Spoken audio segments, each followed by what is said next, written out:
This interview is sponsored by Grantstone Shoes. Grantstone Shoes is a third-generation family of shoemakers that uses high-quality leather to make very high-quality men's dress shoes and boots at affordable prices. Mo and I each have a pair of these shoes. We think they're good. We've been wearing them for over a month now, trying them out. If you don't believe us, go check out the customer reviews for Grantstone Shoes. They have a lot of 5-star customer reviews. They also have excellent reviews from independent fashion bloggers. And if you like the shoes, enter promo code GOLD, that's GOLD, on the grantstoneshoes.com website for 10% off your order.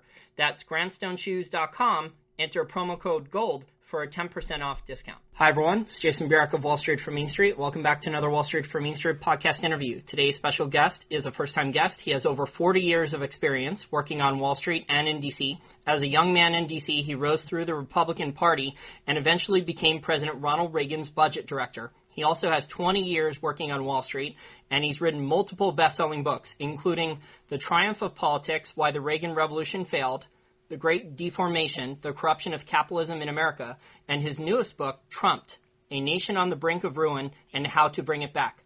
And he also hosts the popular website, David Stockman's Contra Corner. David Stockman, thank you for joining me. Very happy to be with you. Now, David, let's talk about the real economy on Main Street in the U.S. In your opinion, how is the economy doing since 2008?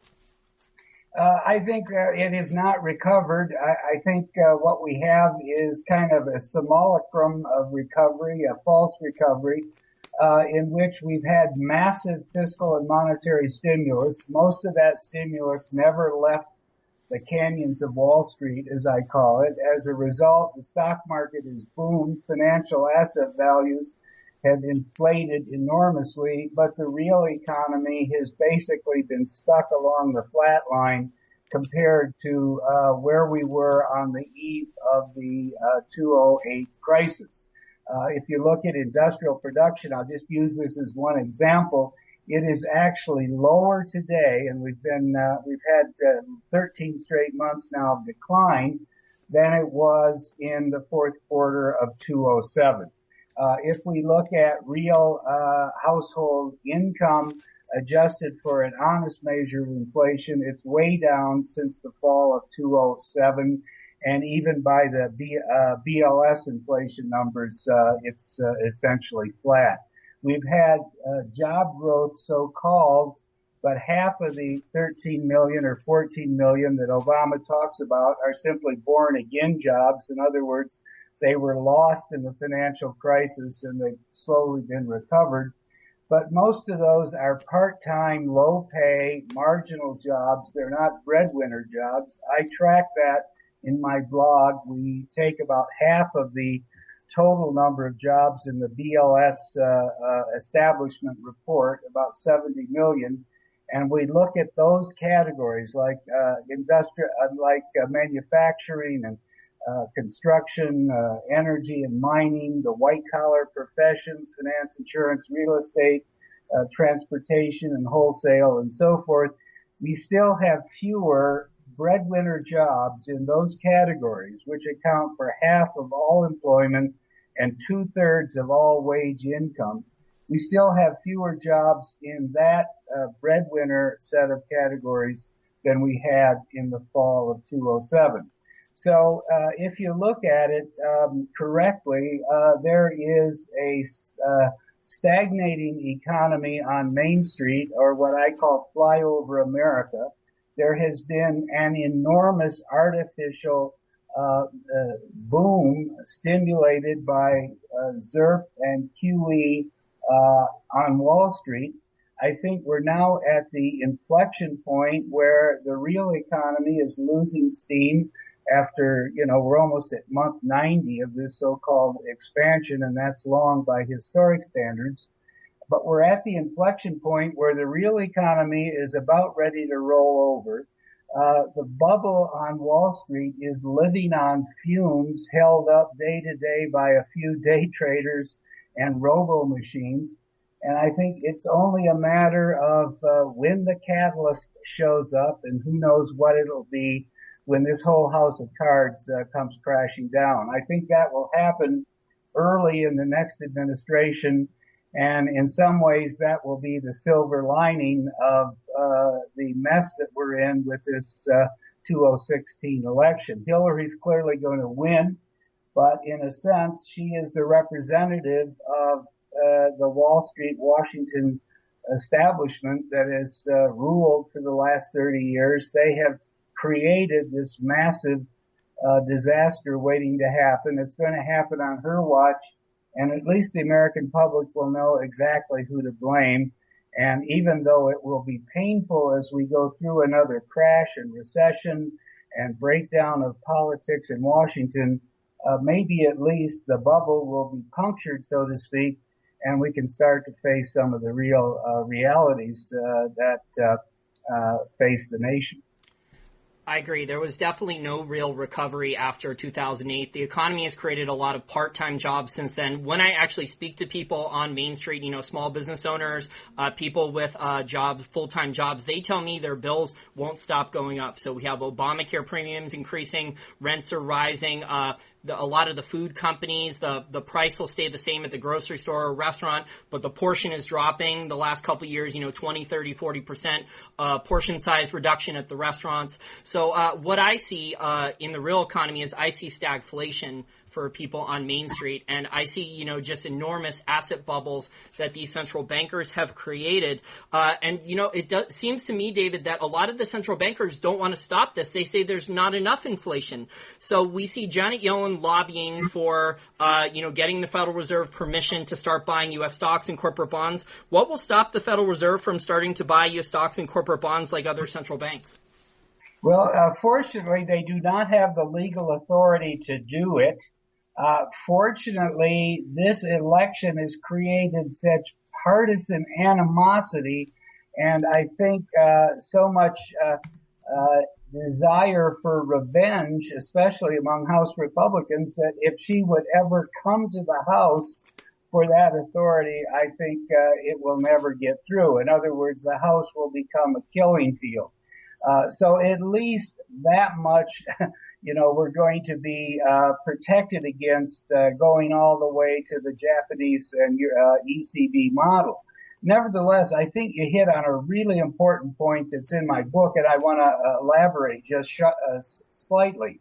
They are tremendously undermeasuring the true cost of living based on Main Street America when you accurately measure the cost of housing or shelter, the real cost of medical care, including the soaring level of deductibles and co-payments, even under the 160 million people who are covered by employer plans, to say nothing of what's happening to premiums on the part of people who have to pay their own.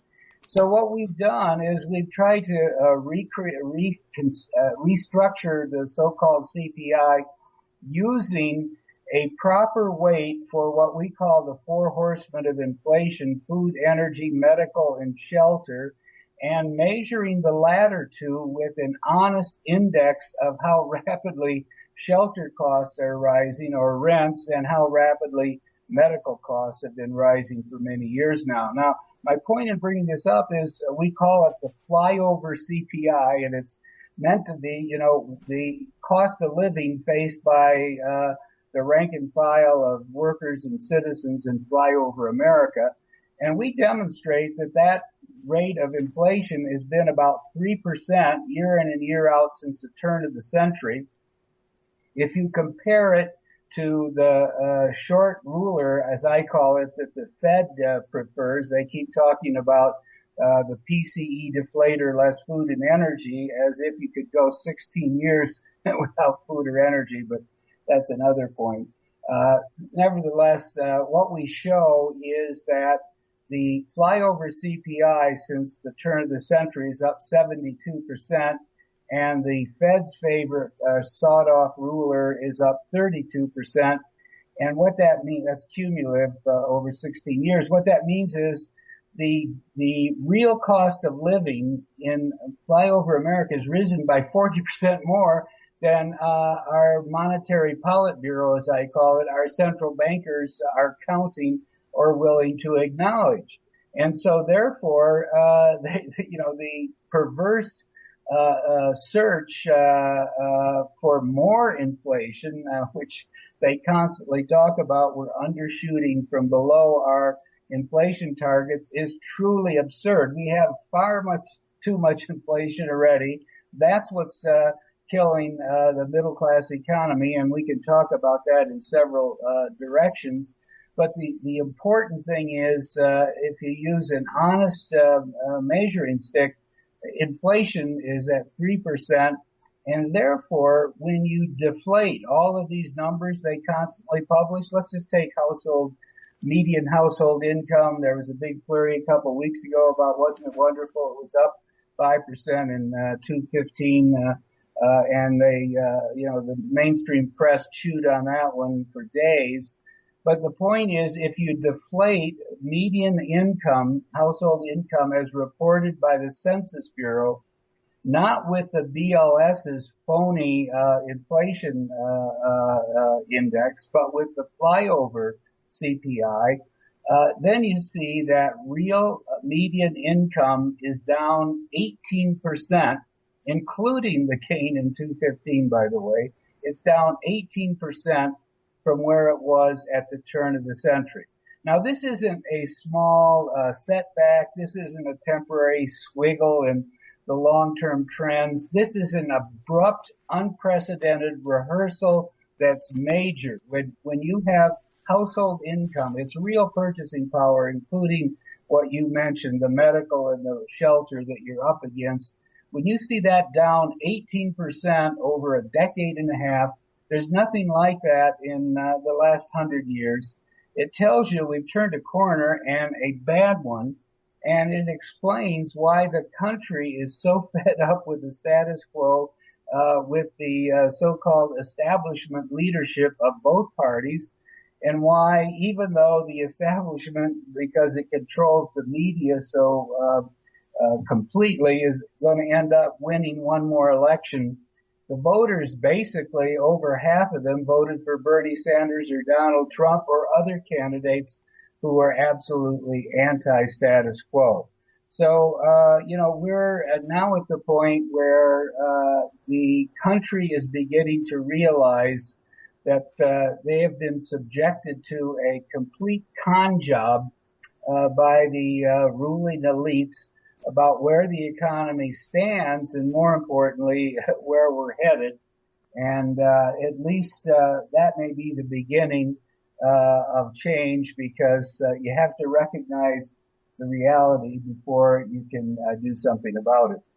Yeah, that's a great point. And the middle class in the United States is getting killed with inflation and also taxes. We hear from our listeners that their property taxes are going up, and then there's, new taxes that are layered on. If you go to the gas station, if you go to the grocery store, if you go out to eat at a restaurant, you're paying, an increased layer of taxes, and all these things add up. They're taking away, the purchasing power of people's dollars. Yes, exactly. Now, David, you touched on a little bit about Donald Trump and Bernie Sanders. Do you think it's just purely economics to what has led in the U.S. to the rise in popularity of Donald Trump and Bernie Sanders? I think fundamentally it's economics. Now, when people are insecure economically, when they're threatened economically, that does not preclude the development, emergence, let's say, of ideas and sentiments that look for scapegoats. So I think when there's this tremendous anger about illegal immigrants, for instance, that's part and parcel of the syndrome of economic insecurity and economic setback. After all, the rank and file out there working, trying to make ends meet and barely making it, and certainly not getting ahead or saving anything for the future, when they hear that everything is just awesome, if you happen to watch something like CNBC or, the NBC nightly news, and yet what they see in their daily life is the opposite of awesome, they're obviously going to look for things to blame. And unfortunately, not that we shouldn't do a better job with our borders and keeping criminal illegals out of the country. But the point is, the economic setbacks that we've been talking about here and that I described in Trump are not primarily or even a little bit caused by a few million illegal immigrants. They're caused by a failed policy coming out of Washington. They're caused by this insane money printing at the Fed and all the consequences that it has. But one of the big ones is that it's turned the C-suites, the executive suites of the corporate America, into stock gambling rooms, and they are basically strip mining their balance sheets in order to raise funds to finance financial engineering, like stock buybacks and giant M&A deals and so forth, that inflate the existing the value of existing stock and other financial assets, but invest nothing for the future productivity growth and competitiveness of these companies and therefore the mainstream economy. So ironically, what the Fed has done is turned Wall Street into a casino. The casino is so powerful that it attracts the executives of the C-suites to try to boost their stock prices through financial engineering.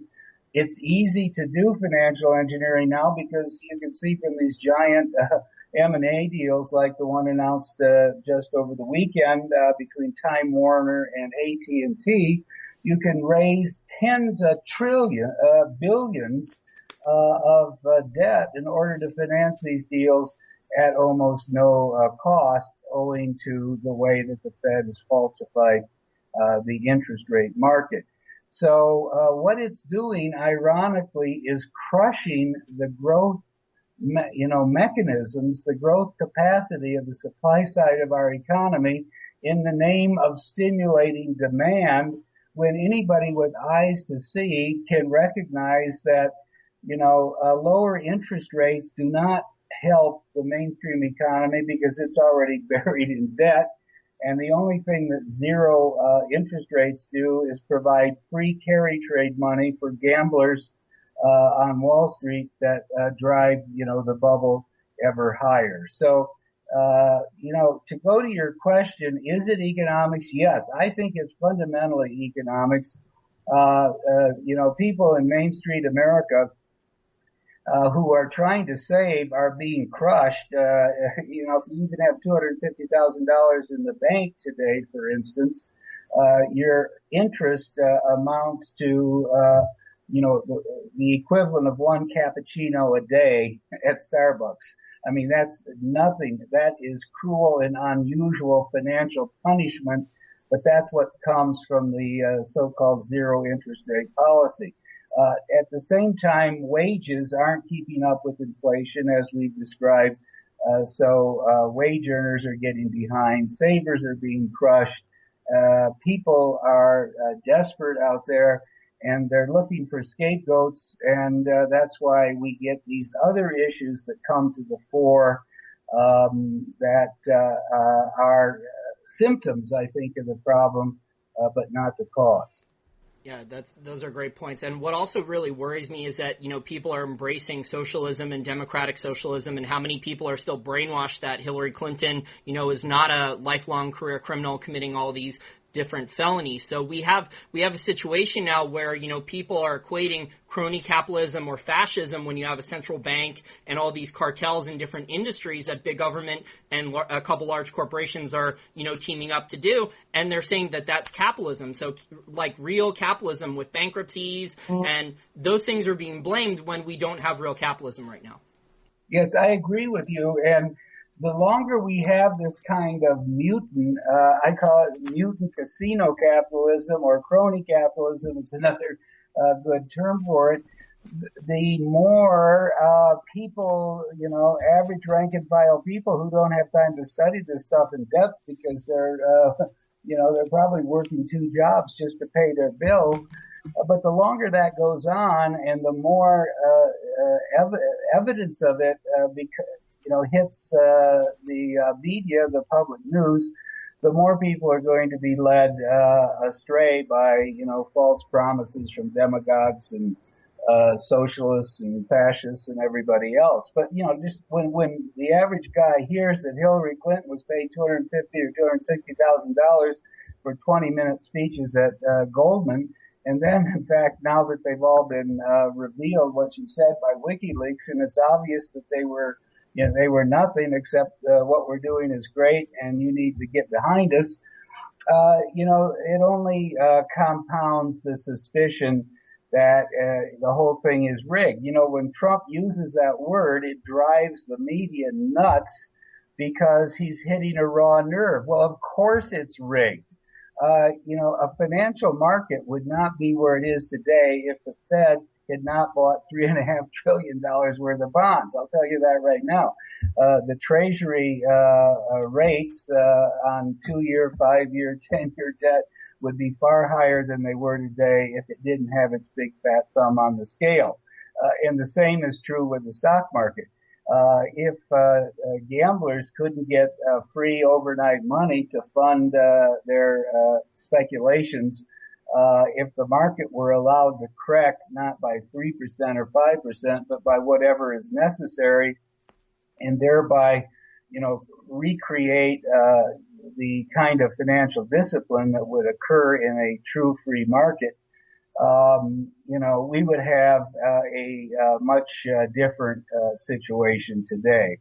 So, it all boils down to a rigged system that creates bad outcomes that the bicoastal elites prosper from, that the 1% gets enormously wealthy from, at least on paper, but that 90% of the American population gets left behind. As I said in the book, we're at a situation where the 1% prospers from bubble finance. There's 10% of the population that lives off the leavings, so to speak. There's 50% of the population that's getting some form of government check or assistance. And the rest of America is being left with a house of cards that clearly one of these days must and will collapse. So it's not a very pretty picture, but I think it's evidence that the system is rigged, and why when Trump talks about it, the public responds, even though the media goes into a frenzy of denunciation. Now, you've talked in the past about deflation. Do you think, given, some of the white papers that are coming out from these government economists with the war on cash and, Ken Rogoff talking about, banning $20 bills, $10 bills, basically all cash, cashless society, negative interest rates, possibly coming to private banks and depositors, will any real deflation be allowed for a long period of time? Or what would stop then any further intervention from stopping deflation? Well, that's a great question. There's really two aspects to it. The first one is, I don't think this deflation that's underway in the global market in terms of capex, dropping dramatically, commodity prices having dropped and remaining low, industrial production and trade grinding to a halt in China and elsewhere around the world. I think nothing can stop that because the central banks are out of dry powder. They have tried sub-zero interest rates in Japan and Germany, and it's already generating a huge reaction. For instance, Germany is on the verge of revolt against what the ECB is doing, but because it's killing their banks. Even in Japan, there is a growing opposition to what the BOJ is doing. So I think that the banks, central banks, are out of dry powder, and they're not going to be able to stop the deflation, and there will be a huge correction in all of the financial markets. Short of that, we have these the usual suspects, the Keynesian economists who sit in their ivory towers at Harvard or elsewhere, saying that, we need to have the flexibility so that central banks can drive the nominal interest rate as low as we think, in our wisdom, it needs to go in order to make the economy function in a way that we envision. So that's why they've come up with this war on cash. It's absolute idiocy. It's dangerous.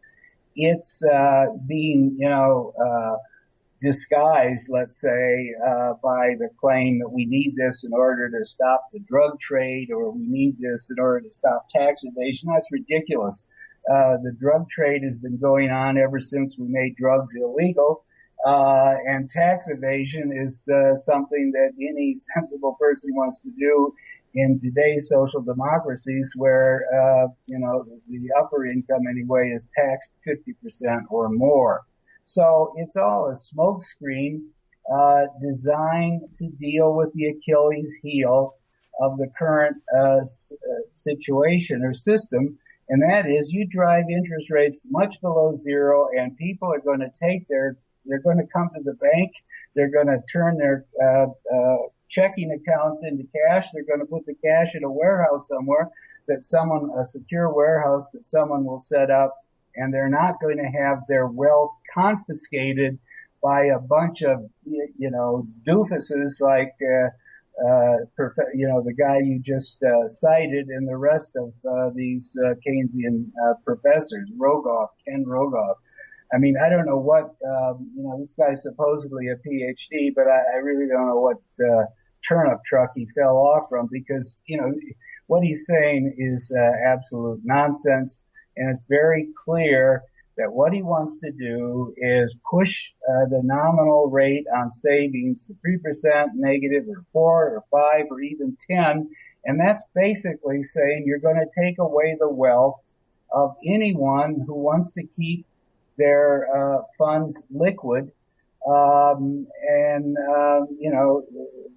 therefore not cooperate with the central bankers regime. The central bankers want you to spend the money or to put it in junk bonds or some kind of extreme speculation on the distorted theory that this is all going to make the economy come back to life. It's just a lot of nonsense. It's completely failed already. We can see that in the struggling economies that have tried ZERP and QE all over the world. And yet, that's what we're up against. Now, fortunately, I don't think this is going to happen. It's scary, but I don't think we're going to remotely approach, the ban on cash, because again, it will require some kind of legislative action. And if they actually tried to get legislation to outlaw the everything from a $20 bill up, I think the pitchforks and torches would come out all over America. The Trump movement would take on a new, even more intense magnitude, and it would stop the congressional process cold. Fortunately. Now, I have a few we had a bunch of listener questions submitted, but I'll just ask you a few in the remaining time of the interview.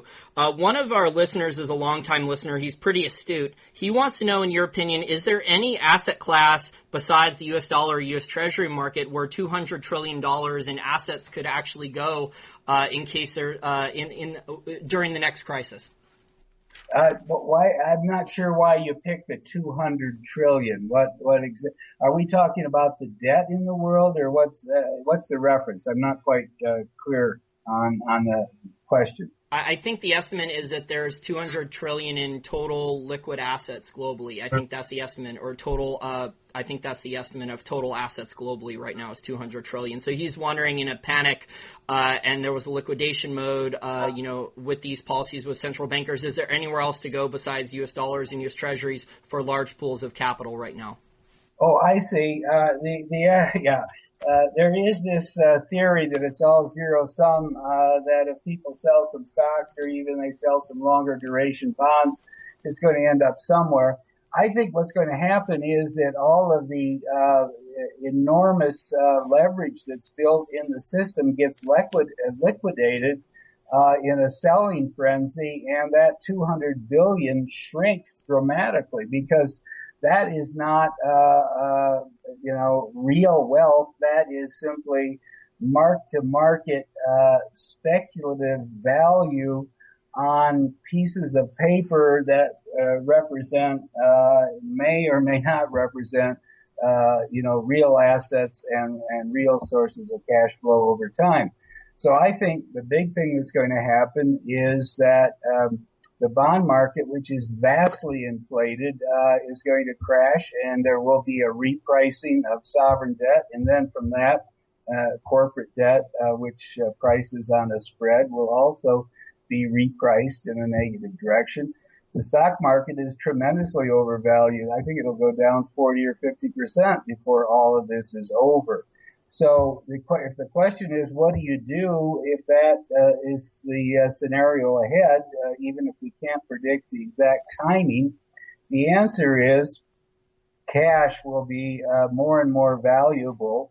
And I think the price of gold is going to soar because sooner or later gold is the one monetary asset that the central banks can't manipulate. And when people lose confidence in what we have today, the central banking regime of the world, on the margin, they're going to start accumulating the ultimate monetary asset. And I think the price of gold will easily reach and surpass the prior high of 1950 in the years ahead. Yeah, in inflation adjusted $1980, the gold price should already be $2,300 already, and that's using the Federal Reserve's Bureau of Labor Statistics and Federal Reserve's dummied up CPI. And there's a lot of global central banks like Russia and China that are already accumulating lots of physical gold to hedge against their other assets. Correct. Now, I have another question from Jeffrey Morris, our listener Jeffrey Morris. To what extent will China's RMB going into the SDR affect the U.S.? I don't have any particular strong views on that. I think it's a sideshow. I don't think it's that important. What I think is really important is what's behind, China going into the SDR, which is to say, this huge house of cards that we call the Chinese economy. I call it the red Ponzi. It is a giant economic and financial asset waiting to happen. They are so, smothered in debt. They have built so much excess capacity. There is so much waste, economic inefficiency, in this system that when it comes, tumbling down, even, the comrades in Beijing are not going to be able to control it. They will start, sending out the paddy wagons, rather than the bankers, but that will be kind of a rearguard operation to keep themselves in power. But that will have a shocking effect on the global financial system that will pale into insignificance, having the RMB go into the SDR. I mean, the IMF is one of the culprits in this whole story. It is run by people who have basically are dedicated to stopping markets from working. That's what happens every time they bail out a country.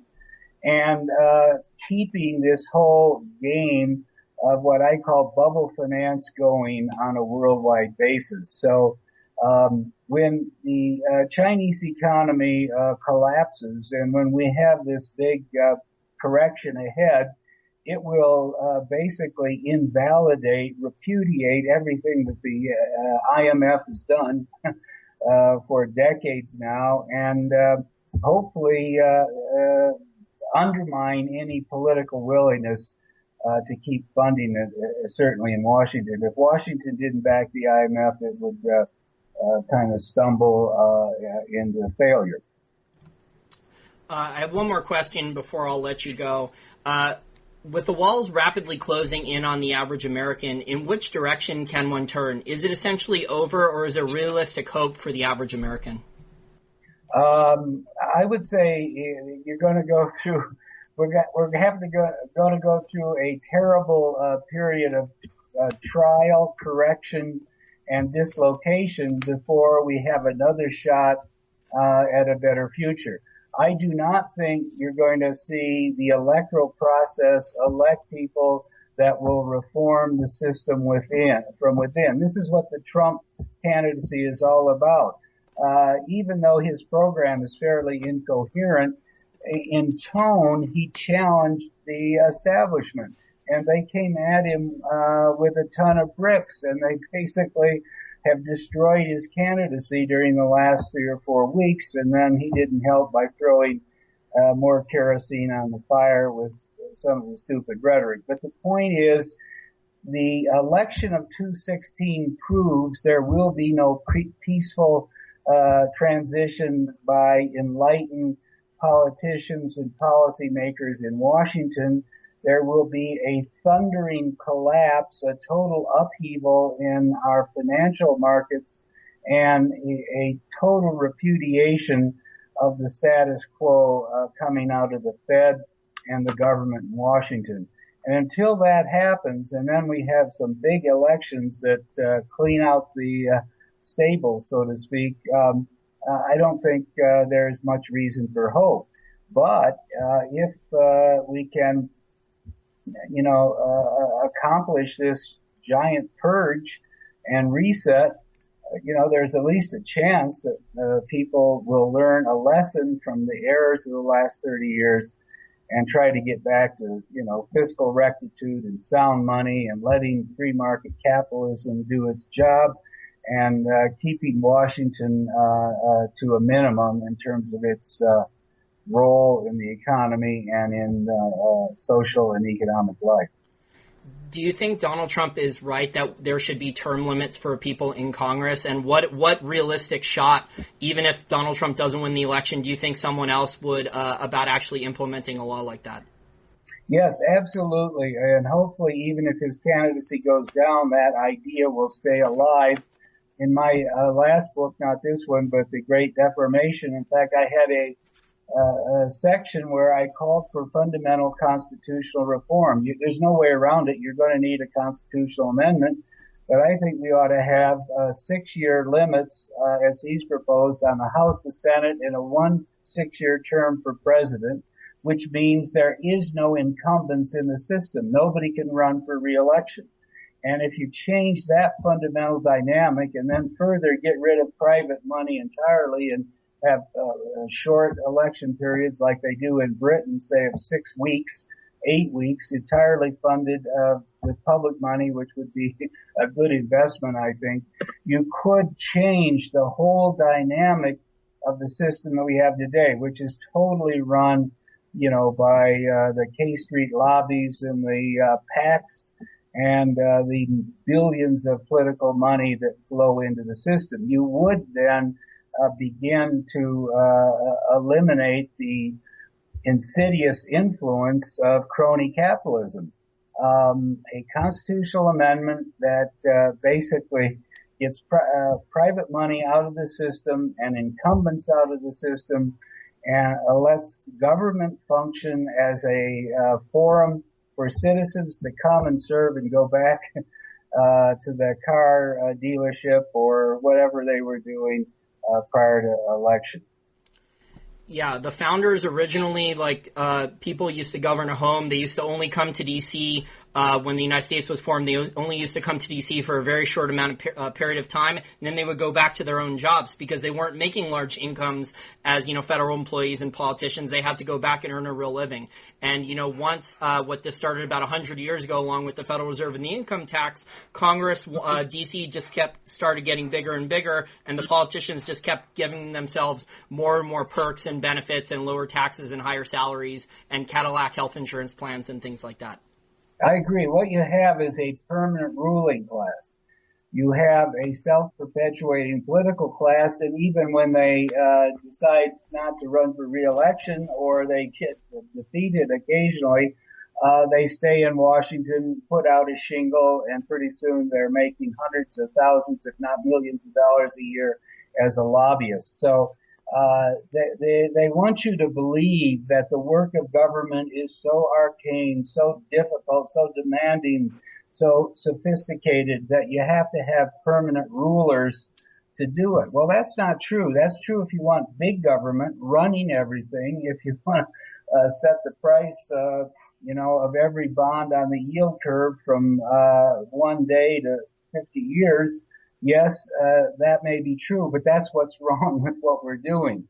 If we had what I call the essentials of free markets, limited government, sound money, fiscal rectitude, you would not need a permanent political class. A 6-year term and with rotations every 2 years through the system would be more than enough to handle the very limited business that would come before the House and Senate. Furthermore, if we finally figured out that we're not the world's policemen, we're not the indispensable nation, that all of these interventions that we've done around the world, the 140 bases we have and all the rest of it, is doing more harm than good. It's bankrupting us fiscally.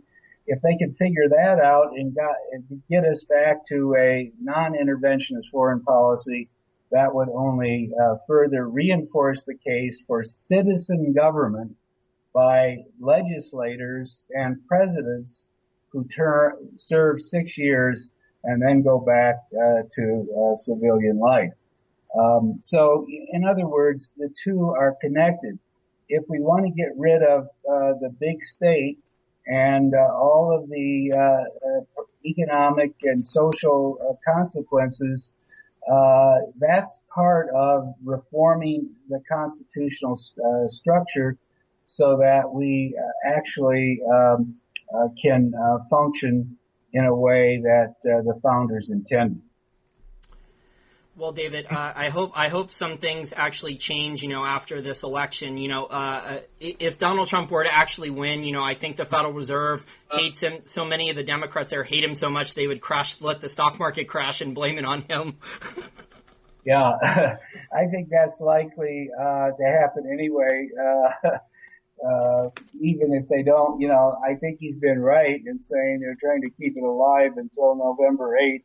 Or till Obama leaves office. But the point is, they're at the end of the rope. They're already divided. They're going to come to this date in December. It's absurd that you're going to be at month 96 or something like that of essentially zero interest rates, and they're still, totally divided about what to do. I think that's not going to create very much confidence in the markets, which will either way they go, and so therefore this whole scam, I think, is nearing its last days. Well, David, I really enjoyed our discussion today. Hopefully, I can have you back on in the near future. If our readers want to get your book, new book, how do they do so, and where do they read your latest articles? Okay, the book is on Amazon, both the ebook version and the print version. It's called Trumped, A Nation on the Brink of Ruin and How to Bring It Back. We didn't get to that part of it, but maybe for another discussion.